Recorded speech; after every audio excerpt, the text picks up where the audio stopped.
Assalamualaikum dan salam sejahtera. Kembali bersama Cikgu Iskandar. Untuk hari ini, buku aktiviti sains tahun 3, unit 9, sistem suria. Kita akan melihat aktiviti 4, suhu planet di muka surat 80. Baiklah, kita teruskan ke muka surat 80. Baiklah, ini dia muka surat 80. Buku aktiviti sains tahun 3. Aktiviti 4, suhu planet. Okey, untuk menjawab aktiviti 4 ini, kita harus merujuk buku teks halaman 120 hingga 121. Okey, ini adalah muka surat 121. Okey. Dan halaman buku teks ini adalah berkenaan dengan suhu planet. Apakah suhu planet yang paling hampir dengan matahari dan bagaimana pula suhu planet yang paling jauh dari matahari. Okay. Kita lihat pada aktiviti 4. Okay. Perhatikan sistem suria di bawah dan jawab semua soalan. Baiklah, kita akan lihat satu persatu. Dan sambil itu kita akan merujuk halaman 121 ini.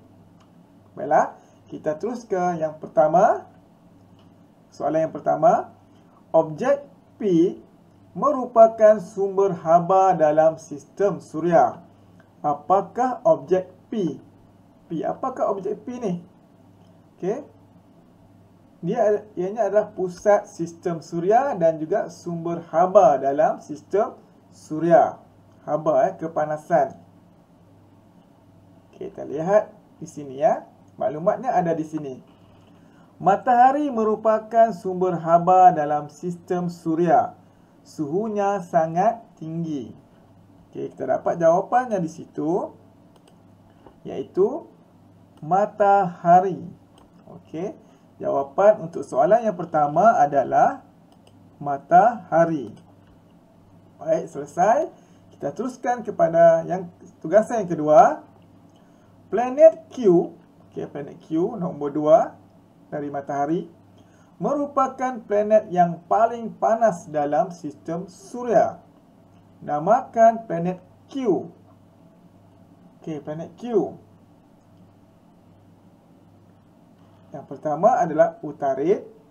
Yang kedua, ini kamu kena hafal ya, planet-planet sebelum ni. Dalam aktiviti sebelum ini kita telah pun kenali planet-planet tersebut. Dan cikgu harap kamu boleh kenal pasti apakah planet Q ni. Apakah nama planet Q? Ya, betul.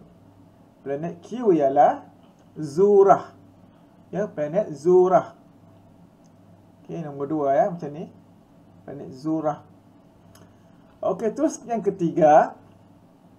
Bumi terletak di kedudukan yang paling sesuai untuk kehidupan.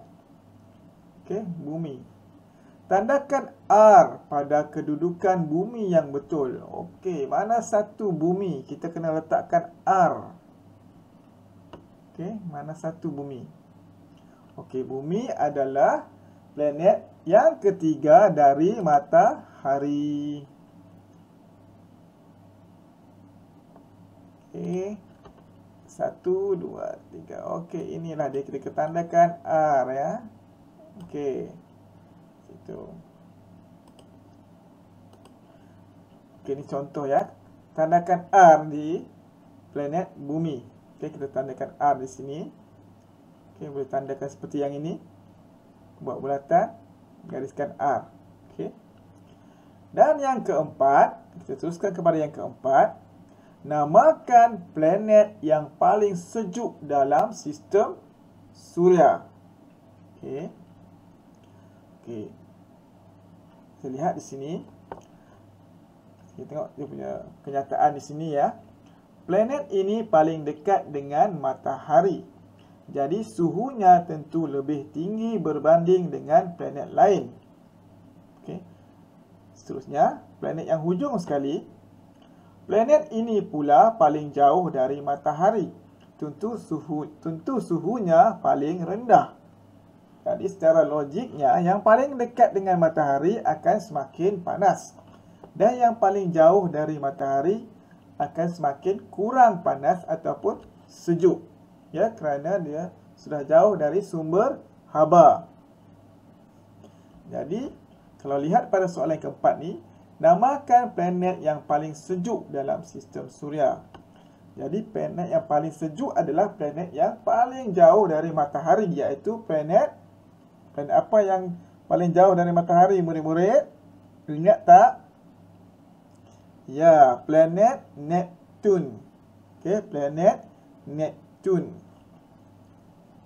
Baiklah, kita teruskan yang kelima. Apakah inference kamu terhadap suhu planet yang semakin berdekatan dengan matahari? Okey. Inference. Okey, apa inference kamu? Kenapa? Okey. Suhu planet yang semakin berdekatan dengan matahari semakin tinggi atau semakin rendah, murid-murid? Okey, semakin tinggi. Inference-nya kenapa? Kenapa planet yang makin hampir dengan matahari semakin tinggi suhunya? Kerana matahari adalah sumber haba. Okey, kerana matahari ini adalah sumber haba. Apabila semakin dekat dengan sumber haba, maka suhu semakin tinggi. Jadi pernyataan yang sesuai ialah suhu planet yang semakin berdekatan dengan matahari semakin tinggi kerana matahari adalah sumber haba. Okey.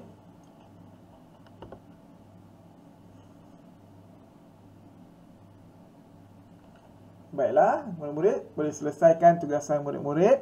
Selepas ini, cikgu akan tunjukkan jawapan yang cikgu telah siapkan.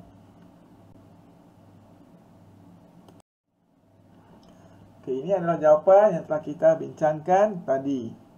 Okey, mungkin kamu ada jawapan khususnya yang nombor 5. Mungkin kamu ada jawapan yang lebih baik. Jadi kamu boleh rujuk dengan cikgu kamu. Ya, murid-murid, sampai di sini saja. Sekian, terima kasih kerana sudi meluangkan masa bersama Cikgu Iskandar. Hingga kita bertemu lagi dalam aktiviti-aktiviti yang seterusnya.